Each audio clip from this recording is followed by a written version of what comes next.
Hello, everyone. Thank you, Jenny, for the introduction. Welcome on board, everyone.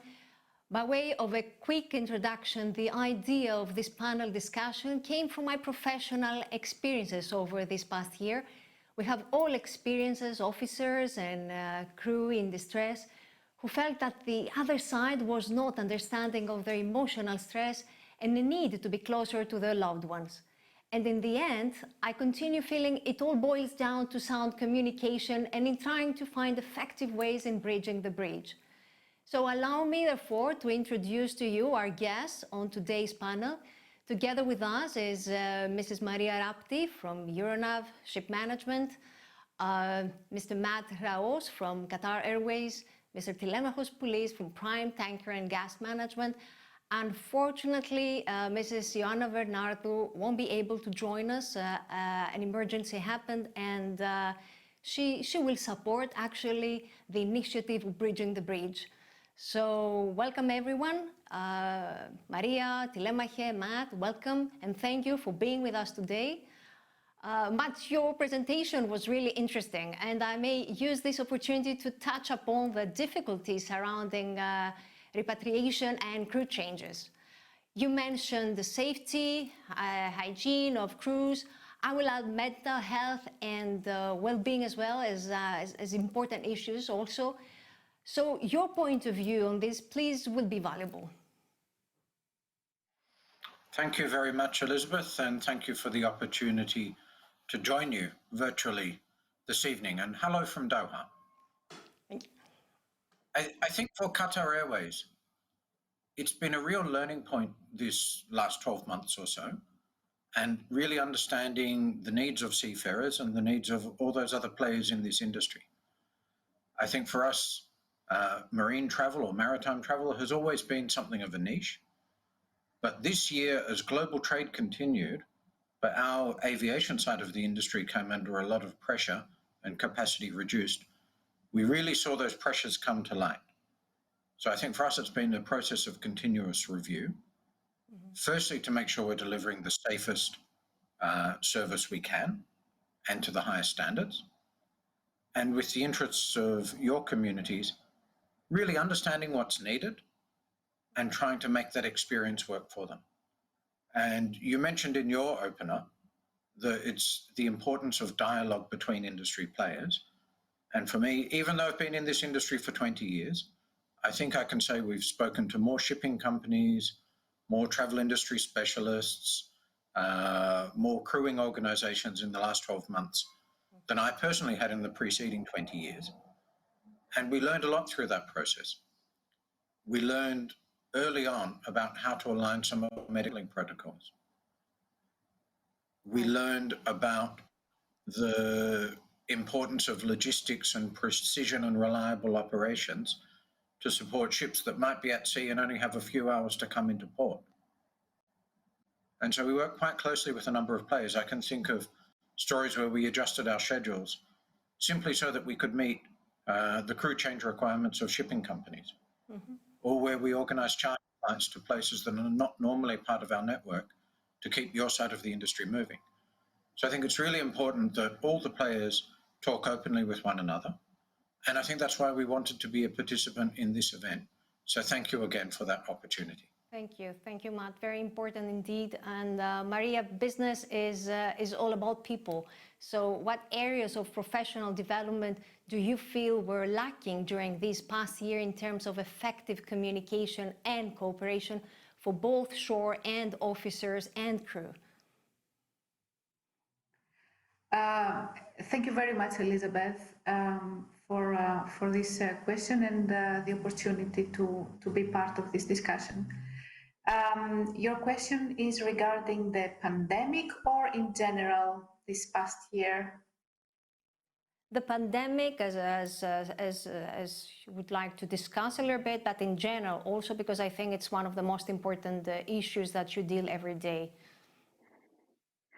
Yes, it was really a very difficult year for shipping industry, especially for the seafarers and our crews. The pandemic kept the people on board and due to the lack of traveling and coming back, coming to their home back, and do some more trainings and development, professional development. However, we have discovered the connection virtually with the people. We saw the challenges that were in front of us, and the job and the business could not stop. So we tried quite some different ways for continuing developing the people and trying to support them for their further improvement. So one thing that it was using the technology, and this helped us to come closer, although we were far from the people on board. Technology managed to get us closer. So that was a very good opportunity to use the technology. Of course, the workload management, it was another challenge during this period. We can name a lot of these challenges that we faced during this year. I think it was such a challenging year, and for all of us, it was difficult, but at least it gave us the opportunity to be as creative as possible in order to find this connection and the need to be close to each other. I think it was one of the most important things, and as you mentioned, technology at least helped us to connect with each other. Of course, we need to improve so much that kind of communication. And as I think Telemachi, in order to flow and to grow, we need to talk about competencies and leadership skills, as we already discussed, both on the bridge and the office. Is that right? So what do you believe we have learned this last year, according to your experience?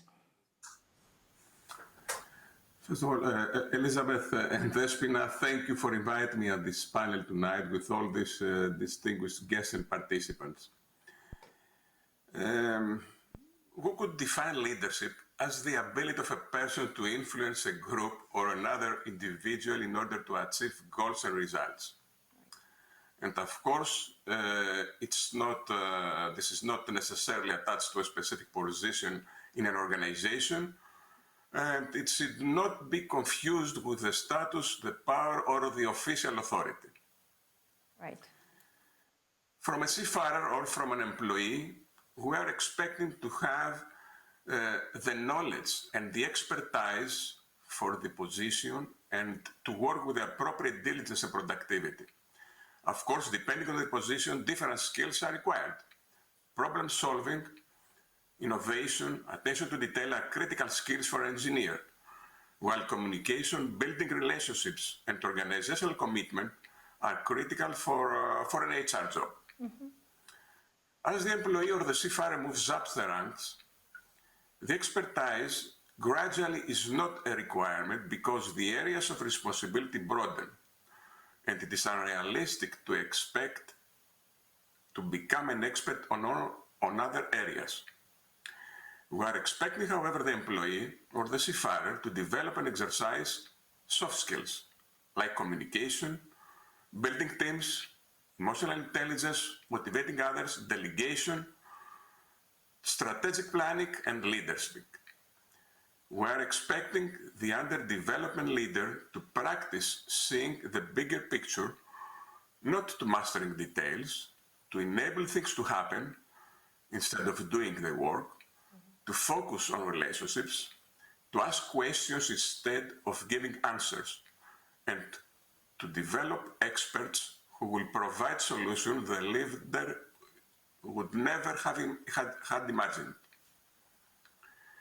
From our recent experience with the pandemic, we saw that due to the inability to have physical presence, we had a tremendous increase of the virtual meetings, as Maria just explained, of the virtual audits, the virtual inspections, and the distant learning. All these virtual, very important activities for shipping, all these activities resulted to the development of some other very important skills: communication, flexibility, ambiguity and stress tolerance, perseverance and leadership are among them. And these skills are being developed, as we say, with the hard way. It is an on-the-job training. And this is very, very important because, as we know, leadership and the related soft skills are also dependent on the job assignments and the experience that is derived from them. Right. I think it's as you mentioned, Telemache, all these soft skills are, I think, need to be a kind of skills that we need in everyday life. It's something that we have seen that it's really important these days, but I think we need to make it a habit from now on. And as I usually say, every team is a mix of different personalities, and I think, Matt, when collaboration has been established, this leads to safer changing of crew members, but also contributes to a shipping culture of transformation, a culture in which crew safety and well-being is safeguarded and promoted. What changes have you worked on internally in order to be able to work towards such transformation? Thank you for the question, Elizabeth. I think airlines and shipping companies have one thing in common, which is our operations rely on our crew. Exactly. And like you say, they're made up of teams of individuals, sometimes working together for the first time, in our case on a flight, maybe in your case on a ship, and they have to come together and deliver safely and to a very high standard. So I think that's an ongoing challenge. I think where our crew meet yours is the area where we've made the biggest visible change in our operations for seafarers. And we're conscious that there's a complexity in your crew changes. So when people are leaving the ship and heading back home, or whether they're signing on, leaving their home country and moving to a port, and with the airline network still disrupted, and with connections maybe being long in hubs, and quite difficult journeys. So this is why we decided to operate a new lounge just for seafarers and offshore workers, so that they have a space that they can call their own inside our airport, where they can meet, mingle safely, but with their peers, so that they're surrounded by a team that understand the experience they're going through, and that we hope that it makes, our part of the journey that little bit more comfortable, so that when heading home, we're a nice part at the end maybe of a stressful assignment, or when heading out, we're a nice way to start the trip or their journey. Right. So I think that's probably the biggest change we've made, and we've had a lot of thanks from the community for it, and we're very proud. And it was a change for us. We had to convince ourselves it was the right thing to do. No. But now I think we wonder why we never had something like that before. Yeah, great. And I think, Maria, may I ask you, how can we make it happen, all that, when it comes to people and culture building? Therefore, as we've already discussed, this is often pushed into the responsibility of the Human Resources Department. So how can we make the maritime industry be a source of inspiration and positive force for current and potential talents who will join and remain content in their professional functions? Yeah, thank you very much for this question, Elizabeth. I would like to start saying that the proper communication, as Matt and also Telemache mentioned, is the common denominator, let's say, Right. in a way. Exactly. It's everywhere and affects everything. I think that inclusion and open discussions is is one of the pillars. The shipping industry is characterized by the diversity in any aspect, in nationality, in religious, in values, a lot of things. So a proper and open communication is a key that can bring the success of collaboration and carry on our duties. To come back to your question about building a culture of good cooperation is again training the people, openly talks, and of course inspiring the people and motivate the personnel to achieve their goals.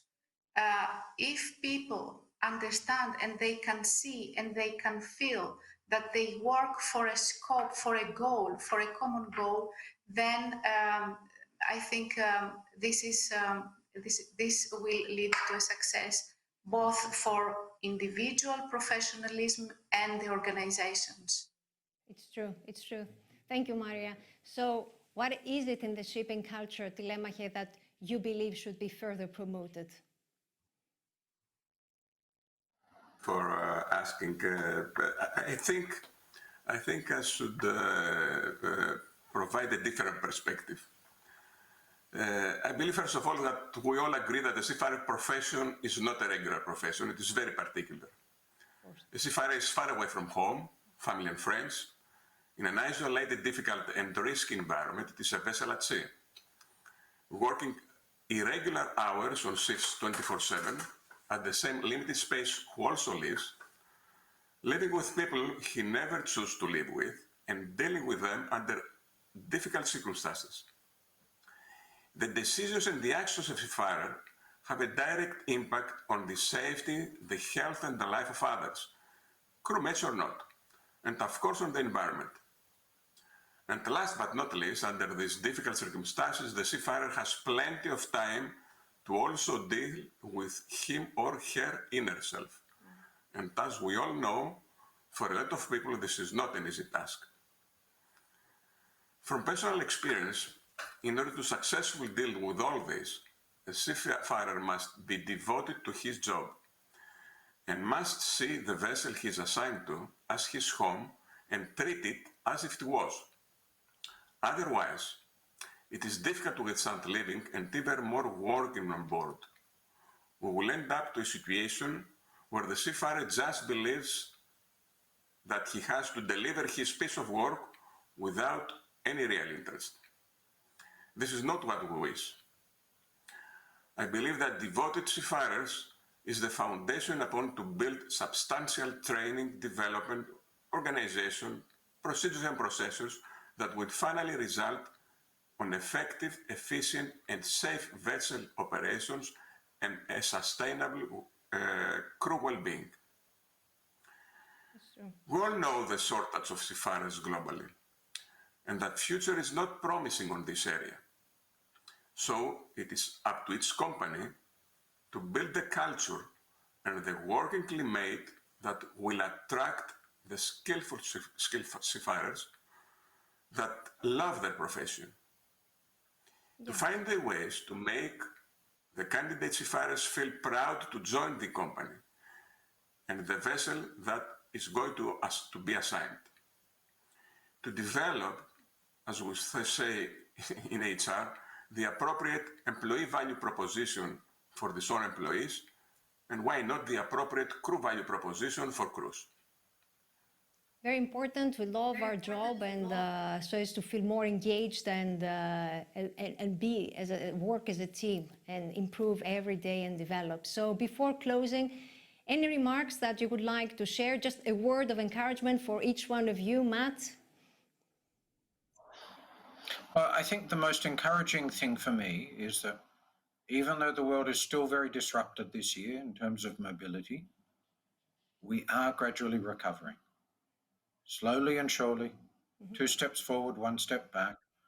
We're at a very strange moment where there's a lot of optimism Right. about the vaccine rolls out, combined with pessimism and concern about second waves, third waves, and changing variants.